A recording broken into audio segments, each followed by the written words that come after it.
Hey guys, this is Dumb No More, and today I'm going to be bringing you a new series which is going to be about how to be a general manager, and I'll be forming different teams within the parameters I'm going to set in this video. Within esports in general, general manager is not a role that is typically seen or as well developed compared to sports nowadays. What we see in like League of Legends, for example, is for 100 Thieves, Papa Smithy took over as a general manager and he's going to be shaping the team to his vision. But not a lot of other teams really do this to the same degree, in which if they had someone with a singular vision, they can push towards it. So, what I want to discuss first off is the issues that I see currently within Counter Strike. What you see is people want to tend to form the best teams within their region without a rhyme or reason, hoping that it will work out. For example, take the current phase lineup, where you inevitably saw Kerrigan leave, and you had to make sure different players were. Now we have Nico, Coldzera, Rain, Olafmeister, and Brokey. There is a phenomenal amount of talent on this team, as we know Brokey becomes a standout player in all regards. But then we have Nico and Coldzera, both players which have the capacity to be the best in the world. On top of that, you have Rain, who can be a top 10 player or even a top 5 player at his peak. And finally, Olafmeister, one person that could be considered a GOAT within Counter Strike. On paper, this is a very skill stacked lineup. However, they are unable to execute their potential. If each one of them played to their best, then assumably they would be a top 3 team, potentially even the best team. But the issue was this roster was not formed properly.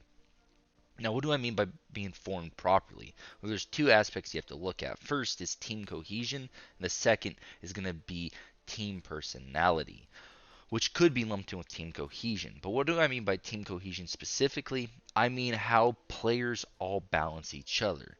So their play styles specifically.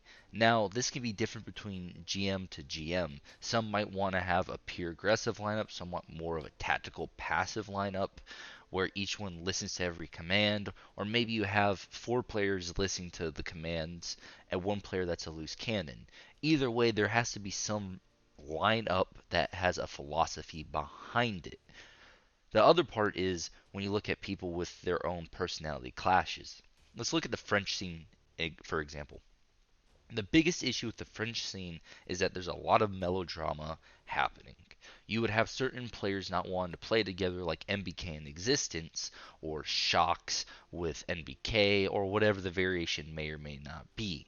And the reasonings can differ. But at the end of the day, this then limits the scene from hitting its utmost potential. So, for this series, I'm going to try to focus on what I think the ideal way to play is, as well as taking account of the personal differences as well. Trying to make the most realistic team possible. So you won't be seeing a team where it's Device, Simple, Zywoo, Nico, and Coldzera. Because while this would be by far and large the most skilled stacked team in the world, it most likely would not work and would lose to other teams such as Astralis if you replaced Device with Valde in this scenario, where there would be more cohesion out of Astralis and the team as itself would overperform compared to the team that I put together in this make believe scenario. They would unable to perform as a unit.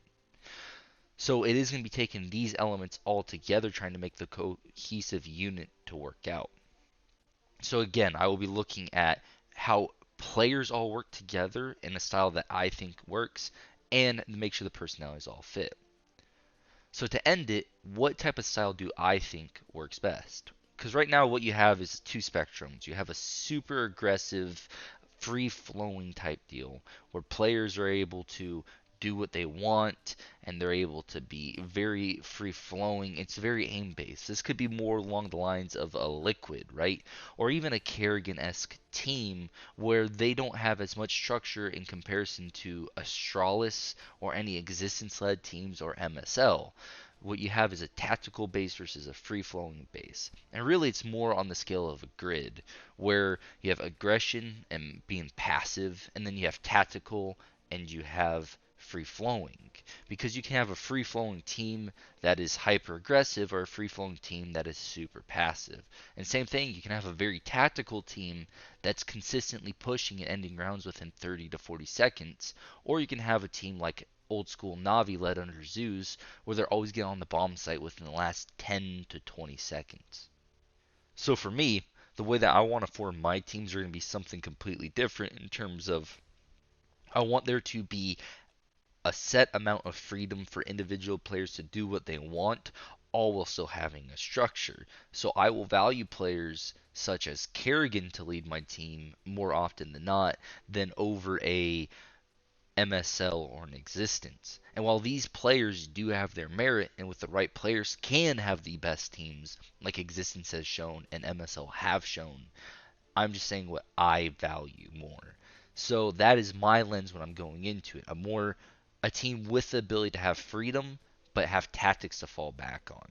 So from going from here on out, whenever I talk about each region or internationally, the teams that I would want to form for each region or internationally will be along those lines.